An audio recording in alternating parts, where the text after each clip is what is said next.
Amén. Damos inicio, hermanos, al estudio del día de hoy, orando al Señor. Padre bueno, Padre Santo, gracias por su amor y su infinita misericordia, Señor, hacia nosotros. Le pido que usted nos sea ayudando para el día de hoy repasar, Señor, y también revisar el nuevo material que vamos a exponer el día de hoy, que sea de bendición, que sea también algo enriquecedor para mis hermanos, para que ellos puedan cada día estar más preparados, Señor, en esta senda, esta preparación constante que nosotros debemos tener para nuestras vidas. Gracias, Señor, le damos por su historia, por su bondad, su misericordia, en el nombre de su Hijo amado Jesús. Amén. Mis hermanos, el día de hoy no es muy extenso, pero es muy importante y tiene relación directa con lo que hemos estado viendo en este último tiempo. Hemos visto el gran despertar, ¿cierto?, con el nacimiento de nuevas denominaciones, una nueva denominación, una nueva rama del protestantismo como es el metodismo, ¿correcto? El metodismo, ¿cierto?, viene de origen anglicano, como lo hemos visto hasta ahora.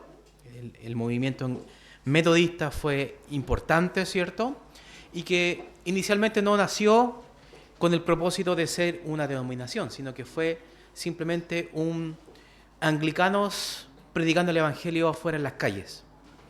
¿Y qué sucedió? Finalmente, obviamente, con el pasar del tiempo, el movimiento anglicano, el movimiento metodista pasó a ser un movimiento formalmente ya conformado con obispos, superintendentes, pastores y ministros directamente metodistas, ¿cierto?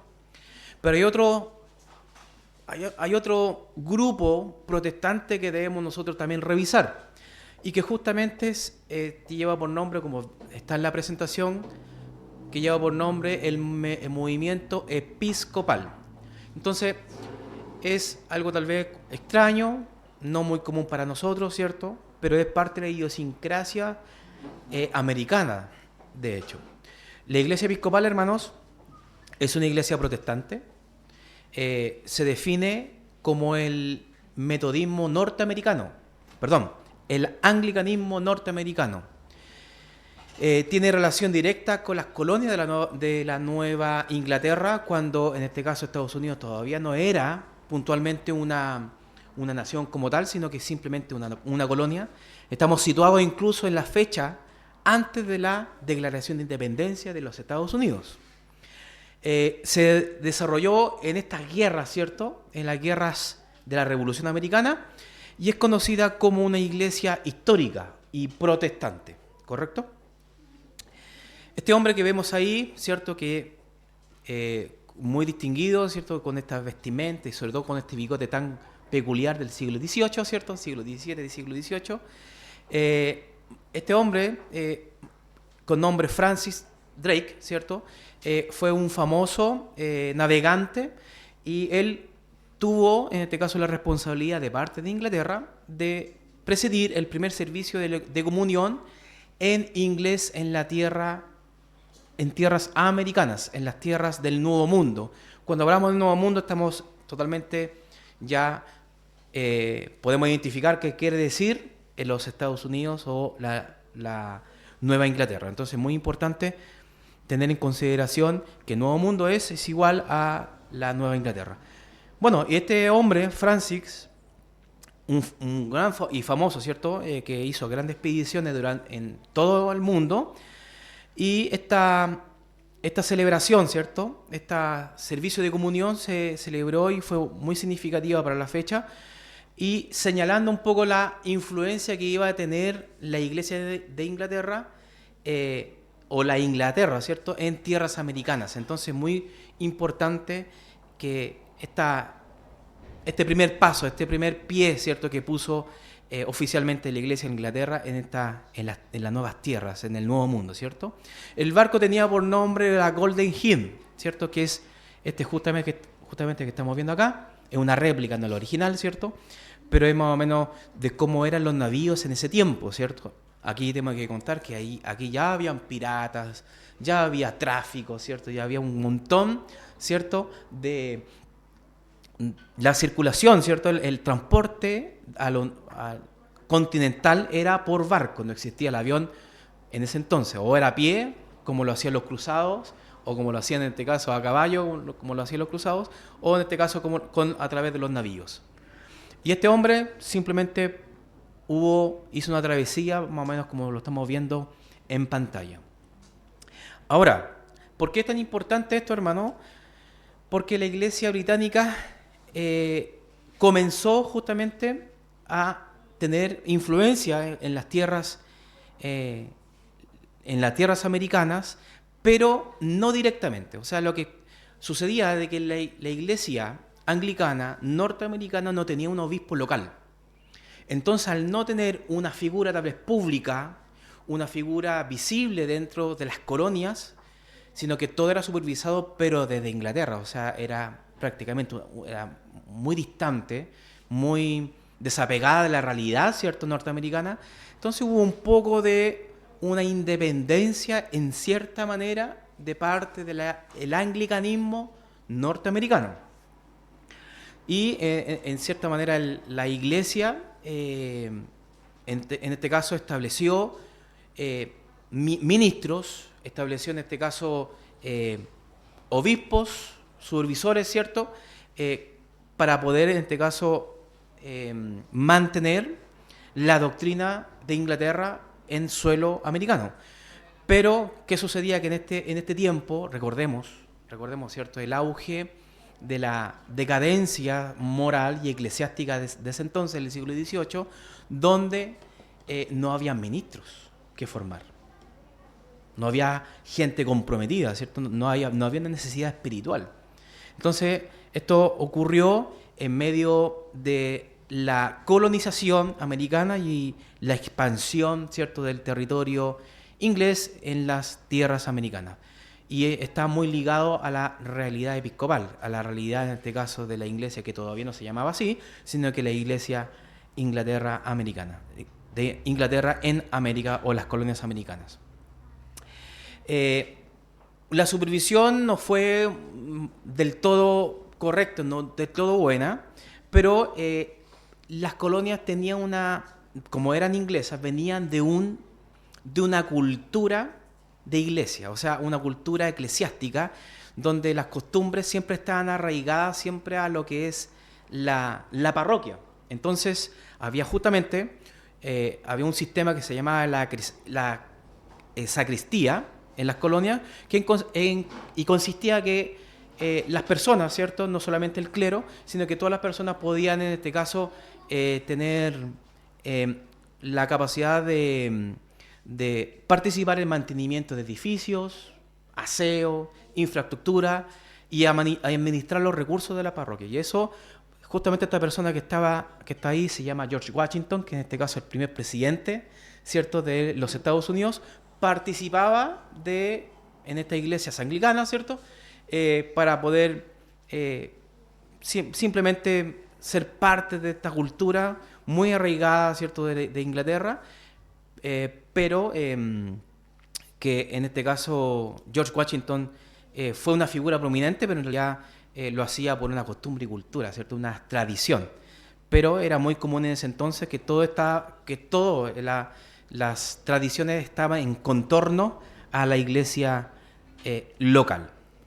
Pero ¿qué sucedió? Que hubo aquí una ruptura, ¿cierto? Los ánimos estaban agitados. La Declaración de Independencia, ¿cierto?, que fue en 1776 de los Estados Unidos, avivó el sentido de libertad. O sea, y esto no pegó solamente al ciudadano común y corriente, ¿cierto?, que estaba en las colonias, sino que también golpeó al clero, golpeó a las iglesias locales, ¿cierto?, en cuál posición tienen que tomar. O sea, estaban a favor de la corona o a favor de los patriotas, ¿correcto? O los realistas versus los patriotas. Y esto es súper, tal vez, llamativo, hermano, porque hay ciertos, a pesar de la influencia y del trabajo en equipo que, por ejemplo, tuvo Whitefield con Jonathan Edwards, Edwards, por un lado, estaba a favor del patriotismo, ¿cierto? De la guerra en contra de la corona, mientras que Whitefield no lo tenía, no estaba muy a favor de en este caso, de la guerra de la independencia. ¿Se dan cuenta? Dentro del mismo movimiento del avivamiento, el primer gran despertar, habían diferencias.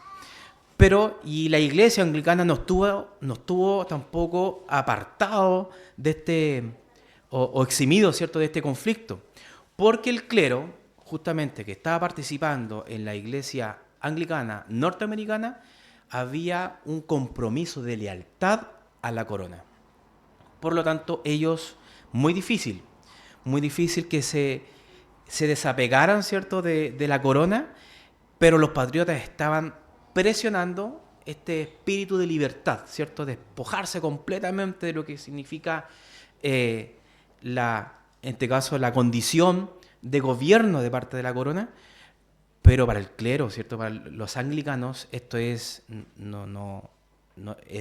fuera de su doctrina. De hecho, una de las partes de su doctrina es la lealtad a la corona británica. Entonces, esto estaba totalmente desajustando un poco removiendo en este caso sus fundamentos, ¿cierto? Y tuvieron que en este caso ser partidistas o eximirse o ser neutral o finalmente reafirmar la lealtad en este caso de Inglaterra. Pero no todos, pero no ninguno de ellos, no todos en realidad, fueron, en este caso, defendieron la corona o fueron partidistas de la corona, sino que algunos de ellos se dividieron, hubo un conflicto interno, ¿cierto? Y ellos, en realidad, algunos de ellos fueron partícipes activos de los patriotas. Y de hecho, en la propia película del Patriota, no sé si se acuerdan, ustedes la han visto, hay un reverendo, ¿cierto? Hay un reverendo que en este caso se sacó su uniforme de clero, ¿cierto? Su uniforme, y después tomó la escopeta y fue juntamente con los patriotas a defender los frentes, ¿cierto? Y las batallas que se estaban gestando en ese entonces. Ya ves, él representa, por así decirlo, este anglicanismo que tuvo que tomar la decisión de no dar lealtad a la corona, ¿cierto? Y en este caso definirse en el conflicto con los patriotas. Y en medio de este resultado es cuando nació justamente la iglesia episcopal. Pero la iglesia episcopal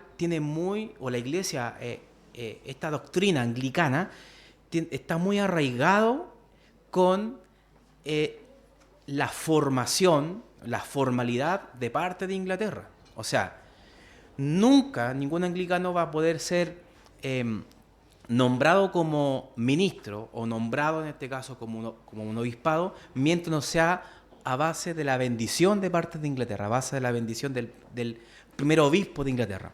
Entonces aquí hay un conflicto. Lo que están haciendo aquí es que la iglesia episcopal necesitaba, en este caso, una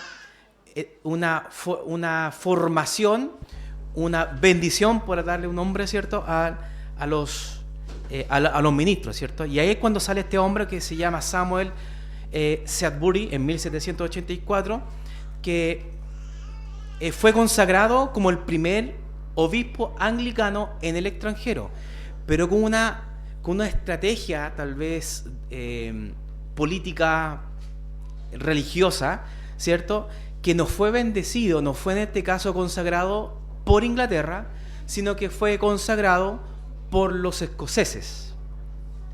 Entonces, al recibir el respaldo escocés, ¿cierto?, él podía ser llamado o ser nombrado como obispo. Es decir, que la iglesia episcopal tiene directamente relación con Escocia, con la iglesia episcopal de Escocia. Entonces, esto ocurrió, ¿cierto? Y este hombre, Samuel Shrewsbury, fue, ¿cierto?, en una ceremonia, ¿cierto?, juró, ¿cierto?, en frente de las autoridades, ¿cierto?, y no le dio lealtad al rey, sino que solamente fue consagrado por parte de la Iglesia Episcopal de Escocia. Ahora, es muy llamativo, hermano, porque por el lado izquierdo, o sea, para su lado, ¿cierto? El lado izquierdo, ¿sí? Tenemos a la bandera de la Iglesia Episcopal. Y por otro lado tenemos la bandera de Escocia, ¿cierto? ¿Hay algo como que ustedes pueden ver que se parece? Esa X, justamente.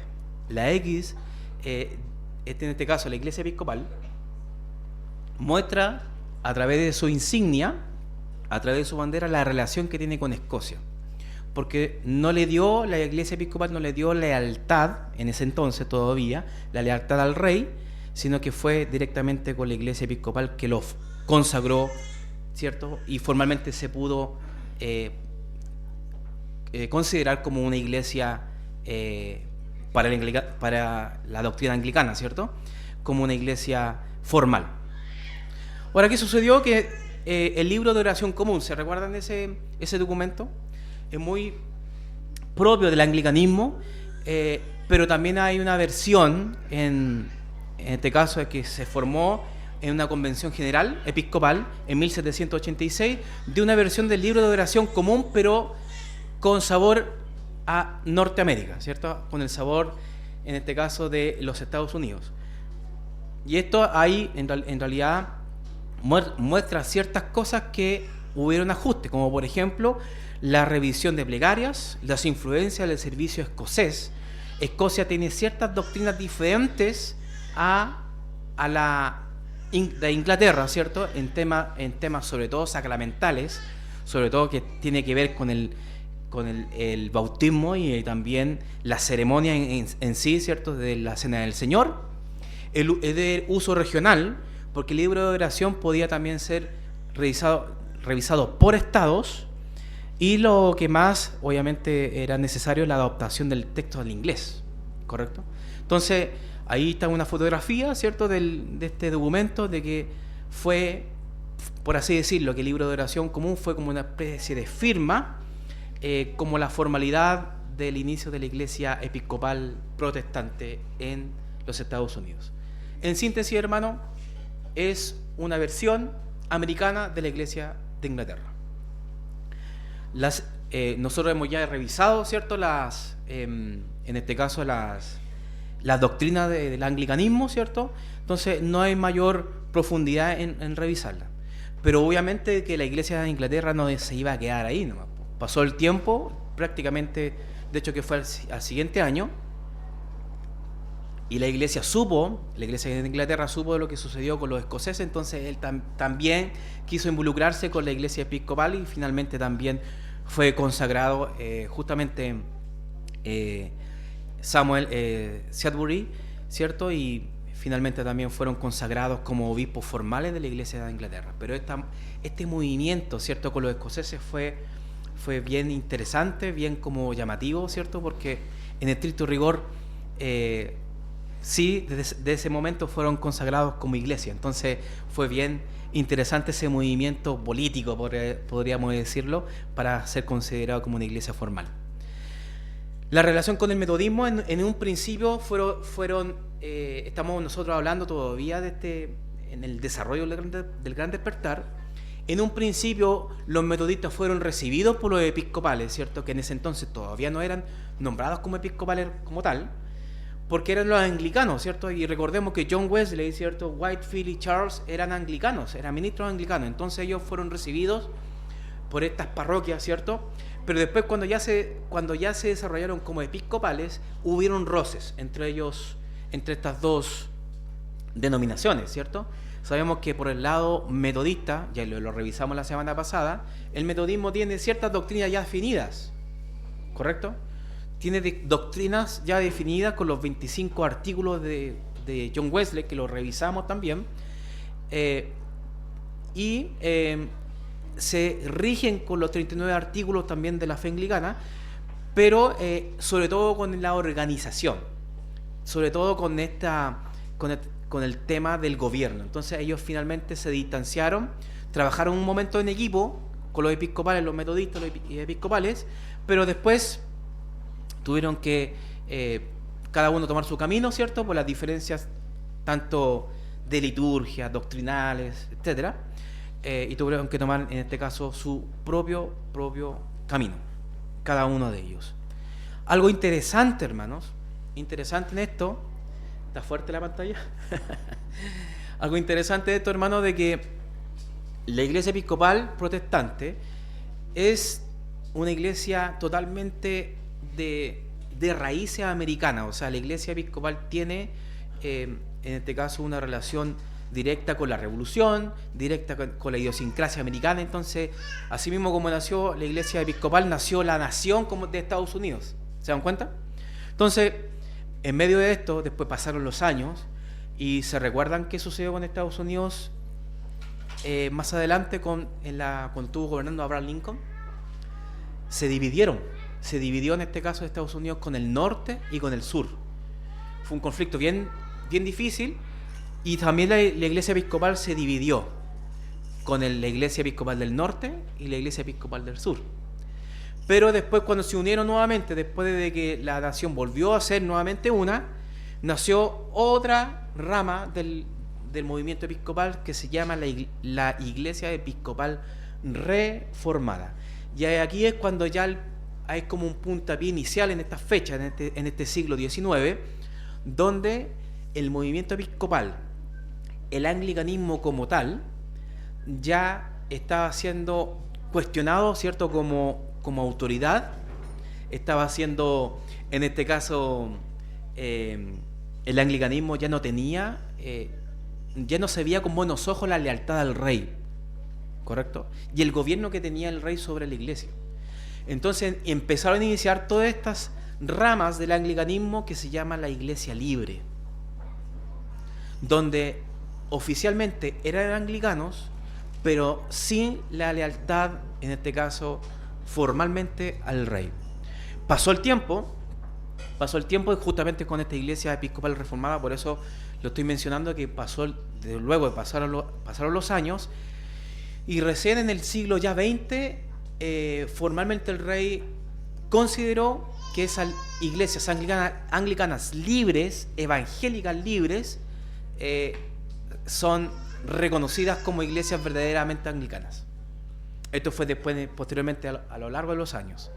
Y hoy en día todavía existe una línea anglicana, ¿cierto?, libre, evangélica, ¿cierto?, que viene del propio despertar del puritanismo anglicano, que reconoce la importancia de Inglaterra, ¿correcto?, pero no la lealtad al rey. Y esas justamente son la línea de Whitefield, la línea de Wesley, ¿cierto?, que justamente no se adecuaron al metodismo, pero sí siguieron como anglicanos, ¿cierto? Y la iglesia episcopal reformada volvió, lo que vemos en pantalla, tuvo que definirse en la doctrina, por eso tuvo que ponerse un apellido que se llama reformado. ¿Por qué? Porque nuevamente la iglesia episcopal se volvió ritualista, se volvió, en este caso, más al catolicismo, ¿cierto? Entonces cierto grupo de hermanos, ¿cierto?, de la iglesia episcopal formó la iglesia episcopal reformada, donde adoptaron justamente la herencia reformada con los 39 artículos de fe de la iglesia anglicana. ¿Se dan cuenta? Entonces es crucial que en este momento es donde el anglicanismo empezó a desprenderse, por así decirlo, del rey, a desprenderse en este caso de la figura prominente de la monarquía. ¿Se dan cuenta? Entonces es tremendo, es algo que tal vez no lo vamos a ver en profundidad porque realmente es bien complejo. La idiosincrasia anglo es bien distinta tal vez a lo que nosotros conocemos como evangélico, pero ellos tienen también sus figuras y tienen también en este caso, su gobierno internamente y sus diócesis. ¿Se recuerdan las diócesis que habíamos hablado, que son como sectores, ¿cierto? Actualmente hay muchas diócesis del anglicanismo libre, sin la intervención de la monarquía o del obispo, justamente, o arzobispo, ¿cierto?, de Inglaterra. El anglicanismo, ¿correcto? Bueno, hermanos, dejemos a un lado un poco el tema del movimiento episcopal, de ahí dejamos cerrado, por así decirlo, todo lo que vimos o que desprende del anglicanismo, lo que desprende o lo que relaciona puntualmente con Inglaterra.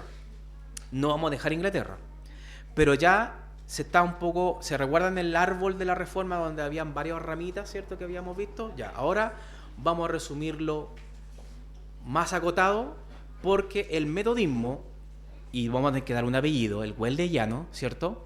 El metodismo wesleyano, o sea, de Wesley, de las doctrinas wesleyanas, nacieron otras denominaciones, ¿correcto? El metodismo pasó a ser como una especie de tronco dentro del gran tronco de la Reforma.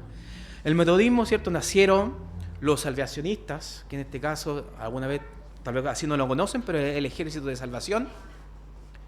Salió el pentecostalismo, ¿cierto? El clásico, donde se desprendió del metodismo, ¿cierto? Y salió una denominación aparte, el pentecostalismo. Salió también el movimiento carismático dentro del pentecostalismo y otro movimiento que también se le ha catalogado como carismáticos, como otra rama paralela al pentecostalismo. Y no quise conectar con ninguna denominación, pero tuve que poner un globito ahí, ¿cierto? Si se dan cuenta, que se llaman las sectas y que también nosotros tenemos que revisarla. O sea, todo esto es lo que nos queda, pero no solamente esto, hermano, porque vamos a tener como unos 4 o 3 frentes que tenemos que revisar.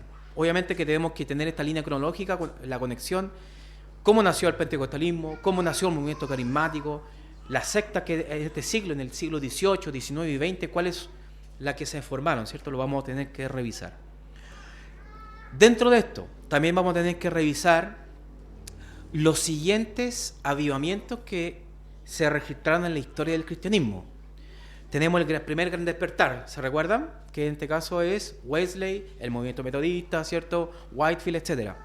Tenemos el segundo gran despertar, que esto fue en 1790 y 1840, hermanos.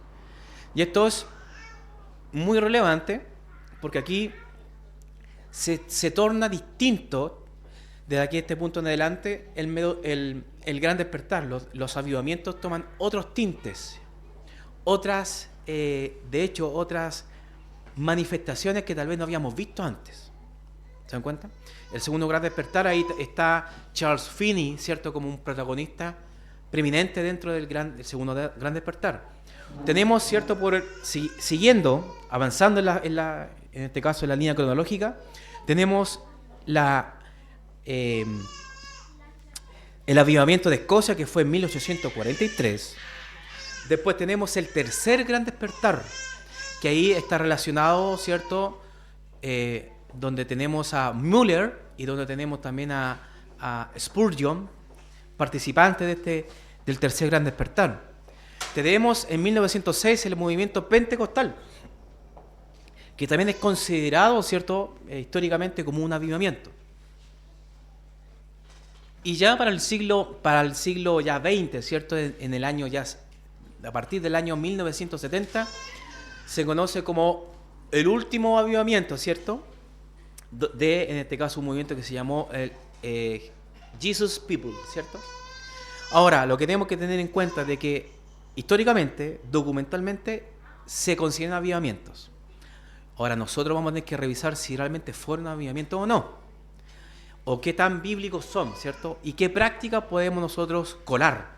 Porque recordemos, hermanos, de que de aquí en adelante las confesiones de fe que nosotros veíamos, 32 artículos, 39 artículos, 25 artículos, empezaron a achicarse. Y cada vez era menos, hasta llegar a nada, al movimiento aconfesional. Simplemente, ¿cierto? Como, no sé, a qué hermano le estaba comentando, de la sola escritura, pasamos a la nuda escritura nomás, ¿correcto? Entonces, es muy importante tener en consideración estos movimientos y esto se va a desarrollar y ver sectas en medio de esto. Ciertos líderes que tal vez podemos también cuestionar. Y otro interesante que yo sé que les va a gustar, ¿no? Es justamente los bautistas reformados del siglo XVIII y XIX. ¿Correcto? Y hagamos un test rapidito. ¿Cuál identifican ahí? Ya no me digan Spurgeon, no sean fome. ¿Cuál más? ¿Quién? Fuller. ¿Quién más? ¿Quién? John Hill. ¿Quién más? Arturo.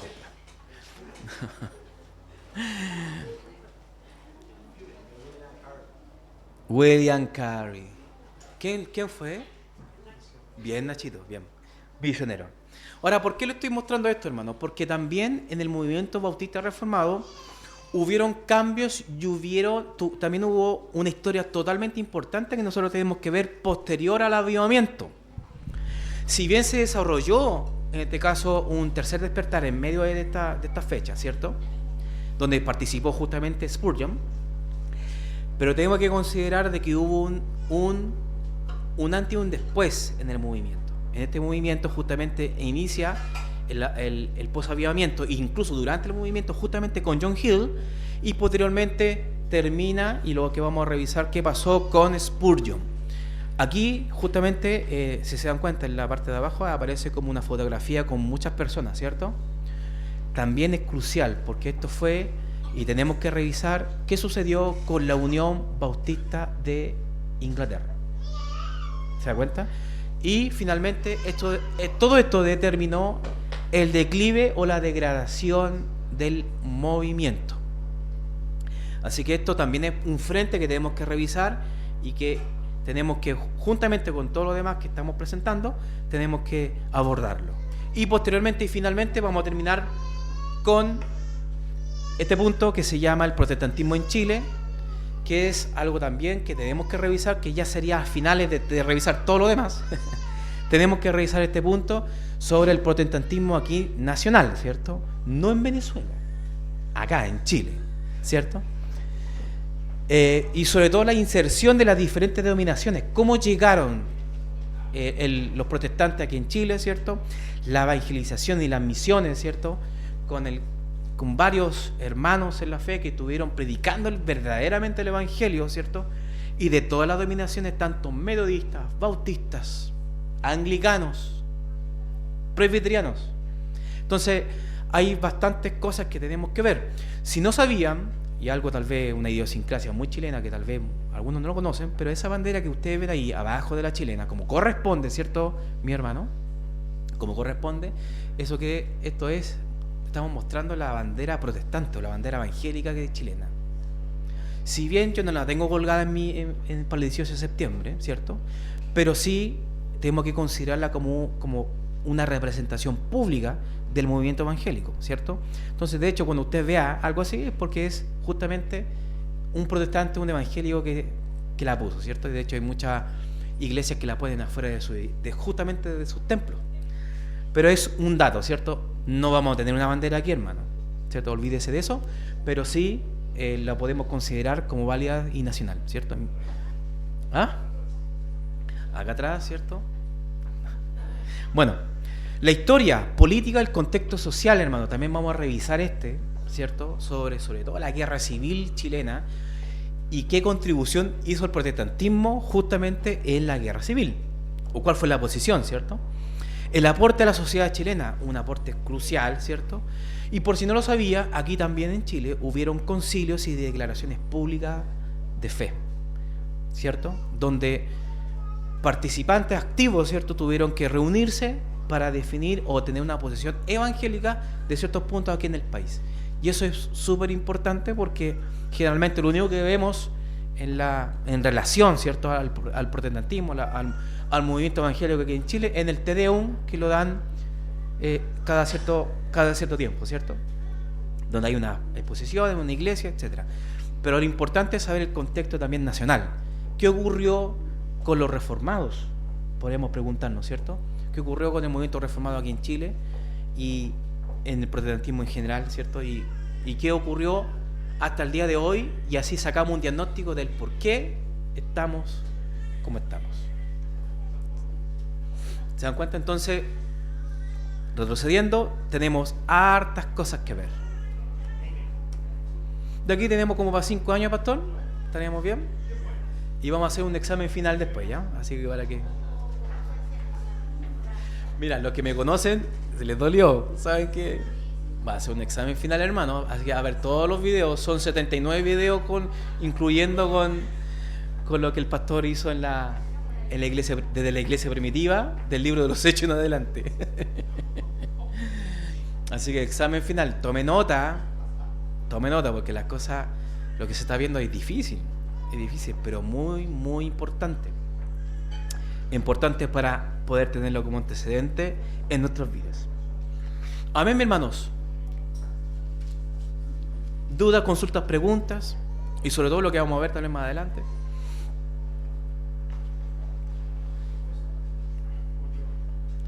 Tenemos una proyección con bastante material, ¿amén? Así que ahora viene, sí, ahora estudie, hermano. Anote. Yo, si tengo unos cuadernos allá para que los vendo a 1,000 pesos, no, mentira. Mentira, es broma. ¿Les parece que oremos al Señor para recibir nuestro culto evangelístico? Amén. Oremos al Señor. Padre bueno, Padre santo, Señor, gracias por su amor, su misericordia, por todo lo que usted ha hecho por nosotros, y le agradecemos por este espacio que usted nos regala en nuestra congregación, Señor, en nuestra iglesia local, donde podemos prepararnos y donde podemos, en este caso, abordar tantas cosas, Señor, que tal vez en propio seminario lo ven, pero tenemos la posibilidad de verlo aquí, en un día domingo, en su día, Señor, viendo la necesidad, Señor, de su palabra, la necesidad, Señor, de su evangelio, la necesidad de defender su escritura, de todo lo que hoy en día, Señor, está siendo atacada por tantos frentes, Señor, y tenemos que estar apercibidos. Gracias, Señor, por su amor, gracias por la misericordia, y le doy gracias, Señor, y pido por mis hermanos también que cada día ellos puedan ser fortalecidos y cada día ellos puedan aprender más. Gracias le doy en el nombre de Jesús. Amén.